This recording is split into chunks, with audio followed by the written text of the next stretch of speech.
Assalamualaikum warahmatullahi wabarakatuh. Waalaikumsalam warahmatullahi wabarakatuh. Perkenalkan, nama saya Muhammad Iksan dari kelas 11 TAB. Di sini saya akan menjelaskan air intake sistem engine alat berat. Pertama ada knowledge air intake system. Air intake system merupakan sistem yang berkaitan dengan jalur masuknya udara segar yang bersih ke dalam ruang bakar dan keluarnya gas sisa pembakaran menuju ke udara bebas. Saat ini pada air intake system, unit alat berat sudah dilengkapi dengan turbocharger dan juga aftercooler untuk meningkatkan jumlah udara yang masuk dan untuk memastikan bahwa udara yang masuk bersih, maka di unit juga dilengkapi dengan pre-cleaner dan juga air cleaner untuk memastikan udara yang masuk itu bersih. Saat ini terdapat 3 tipe air intake system yang digunakan di unit alat berat. Yang pertama adalah naturally aspirated, yang kedua adalah supercharger aspirated, yang ketiga supercharger aspirated with aftercooler. Yang pertama adalah naturally aspirated. Udara yang masuk ke dalam ruang bakar itu tergantung dari hisapan piston. Jadi saat piston bergerak dari titik mati bawah ke titik mati atas, dia akan menimbulkan efek hisap. Dia melakukan proses penghisapan untuk menghisap udara supaya masuk ke ruang bakar ini. Namanya naturally aspirated. Udara masuk ke ruang bakar itu terjadi karena hisapan piston dari engine itu sendiri. Selanjutnya yang kedua, supercharger aspirated. Udara masuk ke dalam ruang bakar dibantu dengan turbo yang digerakkan oleh gas buang, sehingga menimbulkan efek untuk menghisap udara semakin banyak karena bantuan dari turbocharger tersebut. Yang ketiga, supercharger aspirated with aftercooler. Udara masuk ke ruang bakar semakin banyak karena adanya tambahan aftercooler, sehingga berat udara persatuan volumenya semakin meningkat. Baik, selanjutnya air exchange ratio.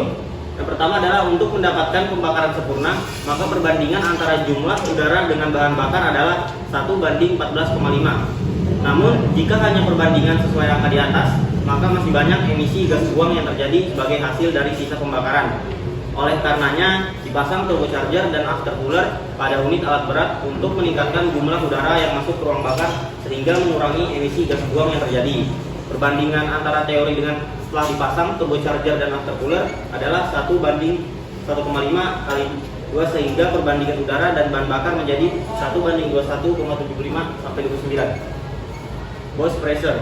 Burst pressure merupakan besarnya tekanan udara yang masuk ke dalam ruang bakar. Satu dari burst pressure adalah mmHg. Besarnya burst pressure akan sangat dipengaruhi oleh performa dari turbocharger. Blow by pressure. Blow by pressure merupakan tekanan udara yang diinginkan di dalam ruang crankcase. Bila blow by pressure meningkat, maka akan menyebabkan terjadinya oil up dan menyebabkan oil consumption juga meningkat. Compression pressure. Compression pressure merupakan besarnya tekanan kompresi yang di ruang bakar pada saat piston bergerak dari titik mati bawah ke titik mati atas pada saat langkah kompresi, di mana valve, intake, dan exhaust berada pada kondisi tertutup. Air intake restriction. Air intake restriction merupakan hambatan aliran udara dari yang akan masuk ke dalam ruang bakar. Air intake restriction yang tinggi bisa disebabkan karena air cleaner atau aftercooler yang mengalami kebuntuan. Komponen intake air system. Yang pertama adalah pre-cleaner. Pre-cleaner merupakan komponen air intake system yang bertugas untuk membuang kotoran kasar yang akan masuk ke air system. Yang kedua ada air cleaner. Air cleaner terdiri dari outer element dan inner element. Udara yang sudah melewati pre-cleaner selanjutnya akan masuk mengalir ke air cleaner. Yang ketiga adalah dust indicator. Dust indicator bertugas untuk mengetahui kebutuhan dari air cleaner dengan menggunakan mekanisme kevakuuman. Yang keempat adalah evakuator valve. Evakuator valve bertugas untuk membuang kotoran yang berada di housing air cleaner tersebut. Turbocharger.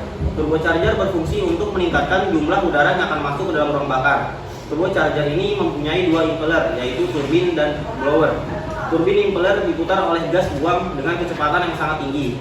Pada ujung poros turbin ini dipasangkan blower impeller dengan ikatan nut, sehingga putaran blower impeller akan sama dengan putaran turbin impeller tersebut. Yang keenam adalah wastegate.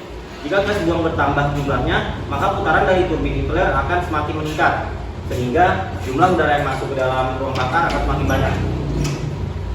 7 adalah aftercooler. Pada tipe supercharger aspirated with aftercooler, udara yang masuk ke dalam ruang bakar semakin banyak karena adanya tambahan aftercooler.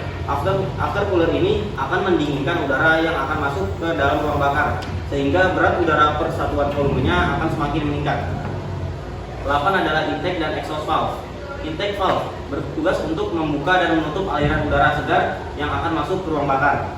Exhaust valve exhaust valve bertugas untuk membuka dan menutup aliran gas sisa pembakaran yang berasal dari ruang bakar tersebut. Yang kesembilan adalah muffler. Muffler itu berfungsi sebagai peredam suara atau menghilangkan percikan bunga api dan menurunkan temperatur gas buang.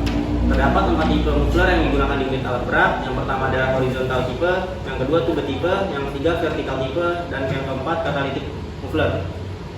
Maintenance air intake system. Cleaning air cleaner. Air cleaner hanya boleh dibersihkan menggunakan udara kering dengan tekanan maksimum 7 kg. Ada juga unit yang memberikan batas maksimum tekanan udara sebesar 2 kg. Hanya outer air cleaner elemen yang boleh dibersihkan. Air cleaner hanya boleh dibersihkan maksimal 6 kali pembersihan. Jangan pernah melupakan untuk memasang air cleanernya. Pada saat memasang cover air cleaner, pastikan posisi topnya berada di bagian atas, karena apabila salah dalam pemasangannya akan menyebabkan evakuator valve tidak berada di bagian bawah. Setelah selesai melakukan pembersihan air cleaner, lakukan proses reset gas indicator. Cek kebocoran dan air intake system seperti di gambar ini, lalu cek kondisi turbocharger seperti di gambar. Terakhir ada another maintenance. Yang pertama adalah adjustment valve secara berkala, yang kedua adalah cek kebocoran aftercooler, yang ketiga lakukan sampel oil engine, yang keempat monitoring exhaust gas temperatur, yang kelima cleaning aftercooler, yang keenam cek kondisi evakuator valve, yang ketujuh cek kondisi pre-cleaner. Kesimpulannya, air intake system sangat penting di dalam proses operasional engine. Jagalah kebersihan air intake sistem sehingga unit mampu beroperasi dengan normal dan lifetime komponen bisa menjadi lebih panjang atau awet. Sekian penjelasan dari saya. Jika ada salah kata mohon maaf. Assalamualaikum warahmatullahi wabarakatuh.